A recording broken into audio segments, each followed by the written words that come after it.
In the desert, Emily's days began before the world around her even woke up. No crowds, no noise, just silence stretching for miles. That silence wasn't empty.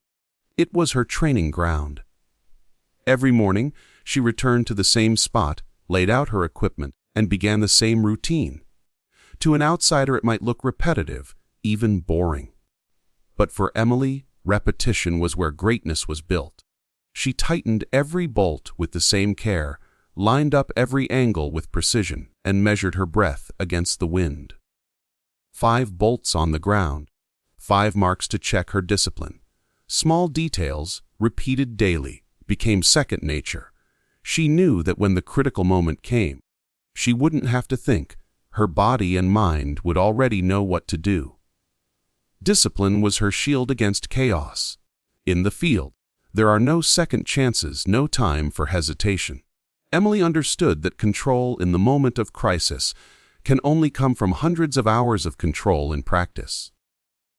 Each quiet morning was an investment. Each routine a deposit into the account of survival and mastery. And it wasn't just about skill with a rifle. Her silence trained her mind as much as her hands. While the desert held its stillness, Emily learned patience, focus, and the ability to remain calm under pressure. She became comfortable with silence because she knew silence builds clarity. This is the real power of routine. It may not look exciting, but it transforms an ordinary person into someone extraordinary. Success isn't built in loud moments of victory.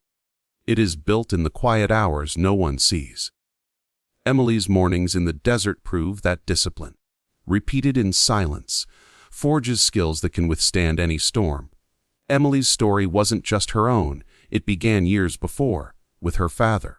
He was the one who first placed a rifle in her hands, not as a weapon, but as a teacher's tool. For him, every lesson was more than just about hitting a target. It was about shaping a mindset.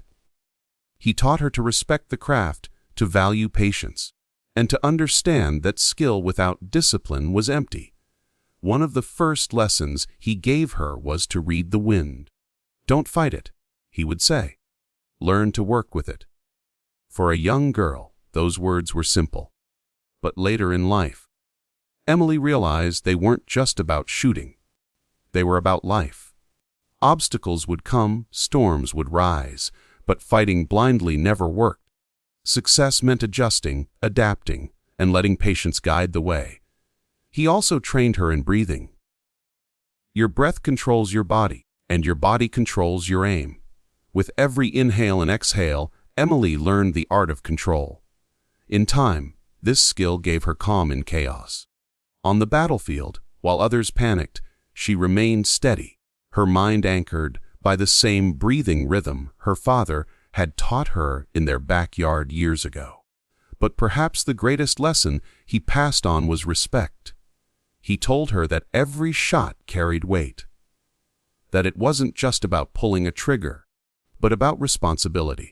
Respect for the tool, respect for the target, respect for the consequences. This teaching shaped Emily into more than just a marksman.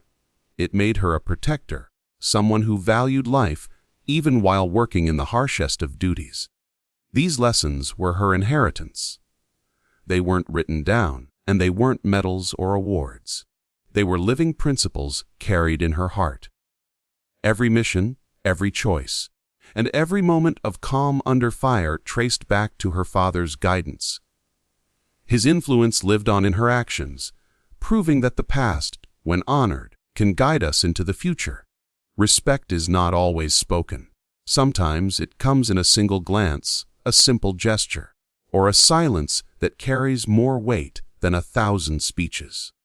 For Emily, that moment came when Commander Jack Rains watched her work in the desert.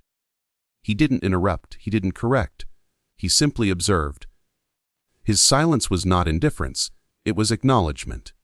He was seeing skill, discipline, and dedication in its purest form. When the training was done, there were no loud praises, no dramatic words. The commander gave her a single nod, followed by a salute. To anyone else, it might have seemed small, almost casual. But for Emily, it was a recognition that meant more than any medal. In that moment, she understood that true respect doesn't need to be announced. It is felt, and when it comes, it carries the power of truth. Leadership often hides in these quiet moments. A great leader does not always shout orders or demand loyalty. Instead, they inspire it by showing recognition at the right time, in the right way. Commander Rains didn't elevate himself above Emily. He met her eye to eye, acknowledging her as an equal in skill and spirit. That single act of respect was more powerful than any rank or title he held. This teaches us something important: respect is earned, not given by default. Emily didn't demand it, she didn't chase it. She built it through discipline, skill, and consistency. And when it finally came, it wasn't spoken in words. It was delivered in silence. The lesson for all of us is that true respect never comes from force, it comes from character. In the end, leadership is not measured by how loudly you speak, but by how deeply your actions resonate with others. Emily's salute with Commander Rains remains a reminder: the highest form of recognition often comes without applause. It comes in the stillness of shared respect, where two people understand each other without saying a word. Not every leader stands on a stage. Some do their greatest work where no one is watching, in the shadows where recognition rarely reaches. Emily belonged to this kind of leadership. Her role in Project Echo was not designed for glory. It was hidden, quiet, and secretive. Yet within that silence, her impact grew stronger than the spotlight could ever have given her. Project Echo was built for those who didn't fit the system.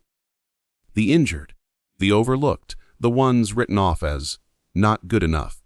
While others passed them by, Emily took them in. She trained them with patience, reminded them of their worth, and gave them the tools to fight again. She didn't need applause. She only needed to see them rise back to strength. That was her victory. Leadership in the shadows is harder than leadership in the open. There are no medals, no public speeches, no cameras capturing your success. All you have is the quiet knowledge that you are building something real. Emily understood this. She didn't lead with promises, she led with example, by showing up every day and giving her best.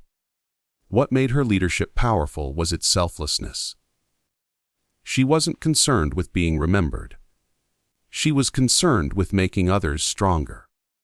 She measured her success not in her own achievements, but in how far those she trained could go. That's the kind of leadership that leaves a permanent mark, even if the world never sees it. The truth is, some of the greatest changes in history are made by people whose names are never spoken. They work quietly, patiently, and with purpose. Emily's story teaches us that you don't need a spotlight to make a difference. Real impact comes from lifting others, even when no one is watching. Every great journey eventually turns into a story for others to follow. For Emily, her story was never meant to end with her.